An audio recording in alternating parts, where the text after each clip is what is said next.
എനിക്കു നിങ്ങളെ ഇഷ്ടമാണ്. കാരണമൊന്നുമില്ല, പരിഭ്രമിക്കാനുമില്ല, വഴിയിൽ തടഞ്ഞു നിർത്തില്ല, പ്രേമലേഖനങ്ങൾ എഴുതില്ല, ഒന്നും ചെയ്യില്ല. ഒരു ബന്ധവും സങ്കല്പിക്കാതെ വെറുതെ എനിക്ക് നിങ്ങളെ ഇഷ്ടമാണ്. ഇഷ്ടമെന്ന പ്രഹേളികയ്ക്ക് ഇങ്ങനെയൊരു അർത്ഥമുണ്ടെന്ന് എഴുതിയത് മലയാളത്തിന്റെ പ്രിയപ്പെട്ട കഥാകാരൻ MT ആണ്.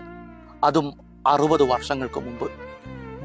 വരാതിരിക്കില്ല എന്ന പ്രതീക്ഷയോടെ കാത്തിരിക്കുന്നവരുടെ ജീവിതമാണ് MTയുടെ മഞ്ഞ് എന്ന നോവൽ.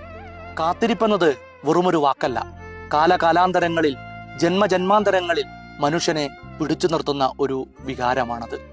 സുധീർ കുമാർ മിശ്ര എന്ന കാമുകനു വേണ്ടിയുള്ള 9 വർഷത്തെ കാത്തിരിപ്പിനെ ഒരൊറ്റ വാക്കുകൊണ്ടാണ് വിമല മറികടക്കുന്നത്, പ്രതീക്ഷയിലേക്ക് എത്തിക്കുന്നത്. വരാതിരിക്കില്ല.